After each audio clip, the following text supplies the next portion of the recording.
4 победи, една нерешена, ниту еден пораз. Тоа е ефект за лидерското место на прволигашката табела и со настапите во Европа работнички покажа дека ќе биде најсериозен кандидат да го нападне шампионскиот прстен на Македонија, која иако немаше експресен почеток, сепак не дозволува големо заостанување. 9 гола на 2 меча во Ѓорче се покажател дека лавовите ја достигнуваат ланската форма на домашен терен, која беше основа за шампионскиот поход. На средина меѓу ривалите е Ренова со максимални 6 бода од дуелите во Тетово и 4 од 9 можни од патувањата. Значи по една победа, реми и пораз, што веројатно не може да биде задоволувачки биланс за екипа што го напаѓа тронот.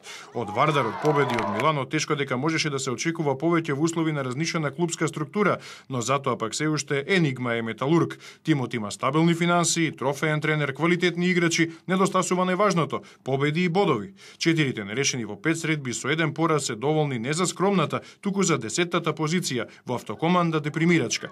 Затоа освежување се Силекс и Пелистер. Никој досега не ги совлада Кратовци, битолчани дозволија пораз од работнички, но 8 бода на другите 4 надпревари се позитивно изненадување, ако се знаат состојбите под Тумбекафе. Без оглед што веројатно не се задоволни од сопствените остварувања, потенцијал покажа и новите прволигаши Тетекс и Слога и го Магнат.